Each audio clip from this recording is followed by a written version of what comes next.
All right, everyone, welcome back to the page. This is Dave, also known as Loving Them Trains, and I'm just back with a quick project here. So every project that you do on your layout doesn't have to be earth-shattering and time-consuming and take a lot of time. And so I was doing something else with this spray foam, but didn't need an entire can of it, but just was trying to think how to utilize it and not waste it. So at the last minute, I decided to spray this embankment beside the classification yard, just to get rid of it, actually. But my ultimate goal was to carve it down and create a little bit more variation in the terrain here. So this is what I started out with. The foam, of course, is completely dry. So now I'm going to take my oscillating tool and shape it up a bit, get it away from the tracks because it is interfering with that. And let's see what we come up with. All right, disclaimer that during this process of carving, I did have a mask on because this stuff can become very fine and you don't want to be ingesting that. But this is by far one of the biggest messes of dealing with foam. But it's a small section, it's manageable, so I'll go ahead and clean this up so we can see the outcome of all of that shaving.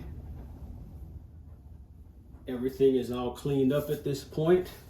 This project forced me to change the filter in the shop vac because it was not cleaning up very well and the suction was very low, and when I put that new filter in, everything was magical and cleaned up everything I needed to clean up. So I did find that after I cleaned up the mesh, I could see some of the areas I still wanted to trim.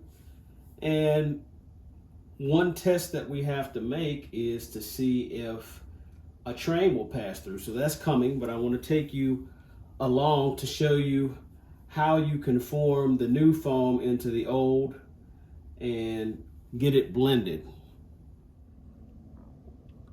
So looking right here, you can see the new foam blending right alongside the old foam. No rigid, sections that stick out. That's the goal anyway.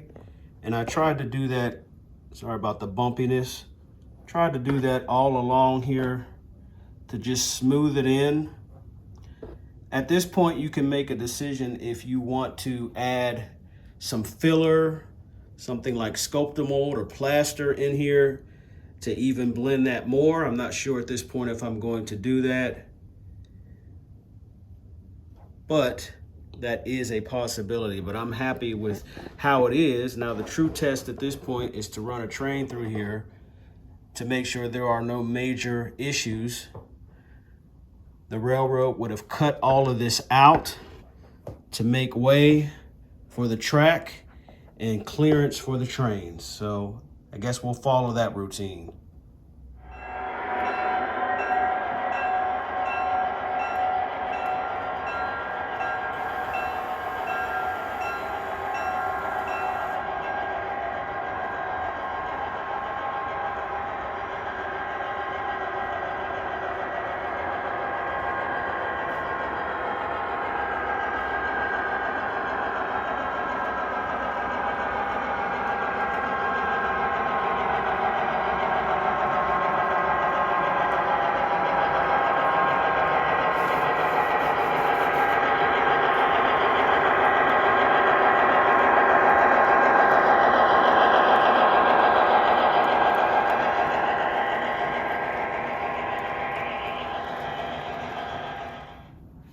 So the clearance is fine. I was pointing to this area right here because I want to trim this back a little bit.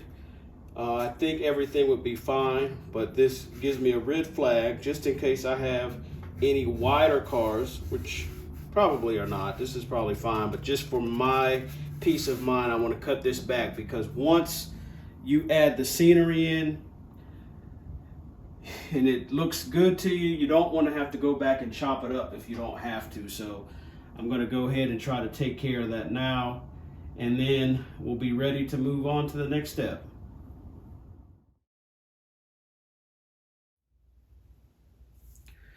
All right, so I'm sure you know by now that I did go ahead and decide to use the SCULPTAMOLD, and that was for a couple of reasons.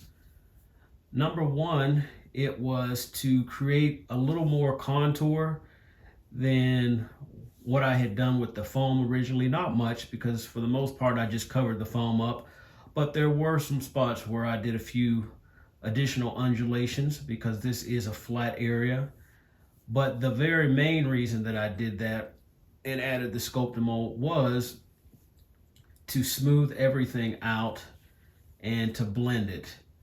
I think that using that helps to blend all those sections that were especially the little creases and cracks between the new area and the old area. So by the time this is covered with ground foam and other scenic products, you won't know the difference. And additionally, you can see that I did mix in some paint with the SCULPTAMOLD. And one thing that I noticed with it is that when you put paint in, especially the amount that I did, that it dries the SCULPTAMOLD a little bit faster. So I did find myself adding a little bit more water to the mix to get that cottage cheese consistency. But yeah, that's where we're at. So now I'm thinking, do I want to add the next step, which is dirt, real dirt, while this is still wet, or do I want to wait until it dries? So I'm going to kind of experiment. I know in the past I've done it both ways, but one thing with adding it while it's still wet is that helps with the adhesive. But on the other side of the coin, I also know that this will eat some of that dirt up. And I don't know, we'll see. Had just a little bit of SCULPTAMOLD left, and I try not to let this stuff go to waste, so I looked around to see where I could add it. There's actually a few spots right there at that grade crossing. Eventually some's gonna have to go there, but I opted to put the little amount that I had left right here to blend into that foam you see there, which will eventually have something there, I'm not sure what.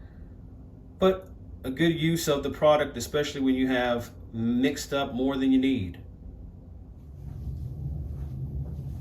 So I went ahead and let the area dry, and then just painted on some of that Elmer's glue, full strength, no water, not diluted.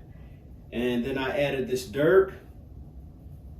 And the goal is to not completely cover up the dirt when I start adding the ground foam, especially closer or the area that's facing the tracks.